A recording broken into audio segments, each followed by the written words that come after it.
How's everybody doing? Good. All right. You know, great week of practice. Great week for the kids. Great week for the coaches. You know, we're excited about this opportunity to play a top-notch football team. You know, I think they're only like 7 points for being undefeated. You know, they're really good on all three phases of the game, and we're going to have to play well when we go there. Questions? What more stands out about Purdue after a few more days to look at the film? Well, like I said before, they have a lot of experience. When you can play in college football with seniors and juniors with that COVID year, that means what some of them are fifth-year juniors and sixth-year seniors.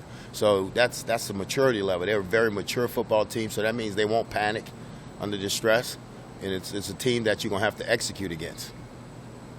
Whip said the other day, actually going into Rutgers, the offense didn't practice as well he didn't think, but they have the last couple of days. Would you agree with that? Sort of? Well, Whip's really hard on practice. He's really hard, and what we don't do, we don't say keep secrets from our kids.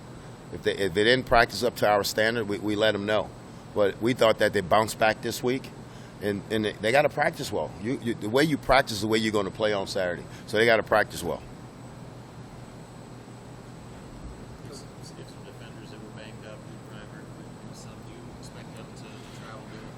Well, they both will travel, and then there will be a game time situation with both of those kids. Hey, what's Vermeer's situation? I think he was in a video where he was suited up the other day. Is he available, or what's his? He's available this week. He's available. Is he still sort of in that mixed role of the receiver, running back, or just more special teams? We're still going to use him in both roles. He's a real high football IQ kid, so you can do that with him. Coach, it's been about a month since he had that little shuffle where Coach Fisher handles cornerbacks and safeties. How have you seen the players kind of respond to that shuffle on added attention? Well, I seen the coaches are more comfortable because, like I said, everybody in the country has a corner coach and a safety coach. You know, and some people have a nickel coach because it's two different positions. And when you have one guy coaching them all, you know, we had to do it at LSU. We had to bring Bill in. Bill coached our safeties and Corey coached our corners. So I think it's a pretty idea. I think that's what the NFL does, you know, and I think you got to do that because it's two different positions. It's hard to see all four. That's why you see more spread teams on offense. They have two receiver coaches, an inside and outside, because it's hard to see all four of them. But they're comfortable with it right now.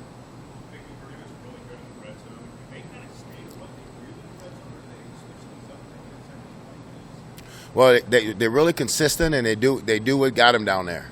You know, like I said, they have a really good quarterback. He don't make many mistakes. He knows where to go with the ball before the ball snaps. So we got to really play. You know, we got to be tightened up when we get down there. We really got to play good defense when we get down there because you're right. They are a really good team in the red zone. Coach Whipple mentioned he was breaking down that 4th-and-1 call earlier this week. He mentioned trying to be careful with Anthony Green. Is there a sense of needing to maybe manage his workload down the stretch? And what do you like about the depth behind? Well, any time you have a running back like Anthony, when you get to this part of the season, we got to be smart with him because he's got a lot of mileage on him right now. So we got to be smart with him at practice, and so we're doing that. Coach Applewhite understands what he needs to do with AG, and Coach Whipple understands also. So I'm comfortable how they handle him at practice and how they handle him in the game. Last week on the radio, Sean Beckton mentioned you would sometimes call guys in individually for meetings. Kind of, are you trying to get to know some guys on the defensive side too, even as you're going through? I mean, what's that like as you're trying to maybe get to know some players on the other side of the ball?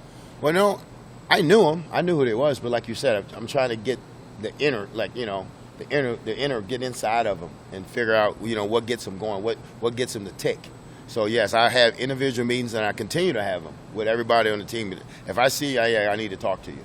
So, because I want them to feel comfortable, the ones that don't know me, to feel comfortable to come in my office and speak with me if they have something to talk about, or if they just want to talk. Sometimes they just come in there just to hang out, you know, and that's good with me because sometimes it gets boring sometimes as a head coach because you're not in meetings all the time. So sometimes I just pop into meetings and, you know, I think a position coaches always say, you got a problem, coach? Like, no, I'm just bored, you know, I'm just, you know, you need some friends sometimes.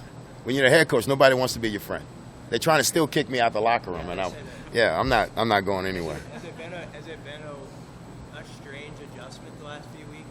No, the staff's been great, the administration's been great.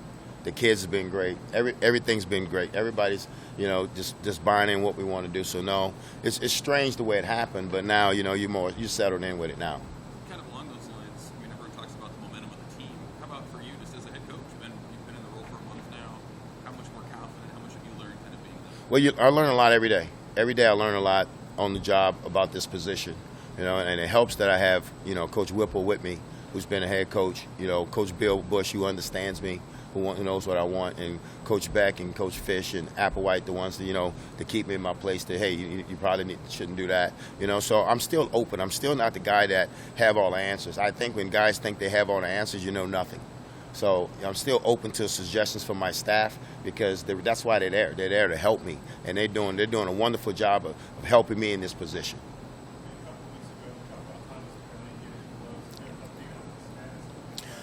I don't think he's going to come back this year, because I don't want to take a chance with him. But he's really moving well right now. He's in a good spot right now. But he understands that we're not going to put him out there until, really, with him, he's going to say he's ready. But we got to be smart with Fidone.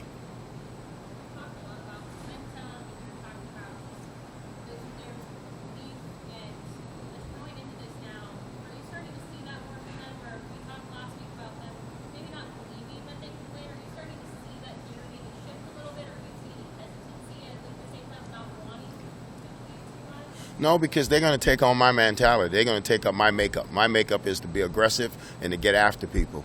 And right now, you're right. They're believing that they can do it. But what they have done, they have bought in to what I'm asking them to do and what the coaches ask them to do.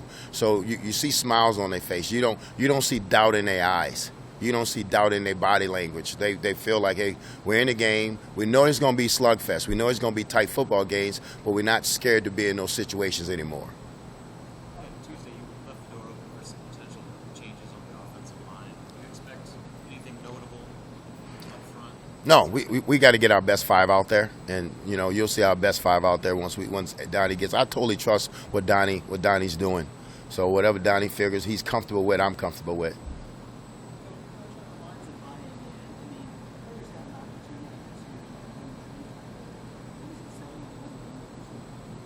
Well, it tells me that, first of all, they love Nebraska. They love Lincoln. They love being here.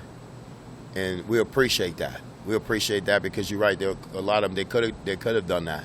But I think it's also the relationships that they have with their assistant coaches and the relationship that they have with me, the relationship that they have with the guys in the weight room, the guys in academics, Dennis and his crew. But it's the relationships here. Like you said, this is a great place to play football. Lincoln is a great city to live in. So I think they understand that, and sometimes it's bigger than football. And I think the mature kids, they can see that. And we're happy that they're buying in and that they want to stay because it is a great place.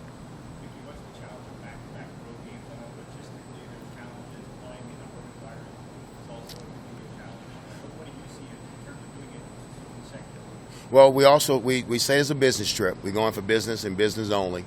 Nothing's personal. We're going for business. But I think just to get them to play again, and I think that they stack days. Like I said, they got themselves ready again. Okay, so they're going to stack days. The coach is going to get the best game plan. We'll solidify the game plan this afternoon, and we'll have it ready for them when they get back from meetings. But I think they're going to have confidence. But we got to make sure that when adversity hit, that they bow their neck and say, okay, let's fight through it. So that's what we're going to do out there. Yes, to give them that day off. You remember now, we've been going at this thing since the beginning of August. So I think Coach Bush usually keeps me in tune about what week we're in. You're in week 12 right now. So you're damn near in the NFL season. So it was a good day to have them off. And the coaches, some of the coaches stayed home. I think all of them came in because I came in and they were in here. So I wanted them to stay home with their families. But some of them didn't. They came, got their work done. But the kids were able to, relax a little bit, enjoy their family, enjoy each other, and, came back Monday. We, massages and everything like that, just to get their bodies back. But we appreciate the way the kids are working and the coaches are working right now. Thank you, guys.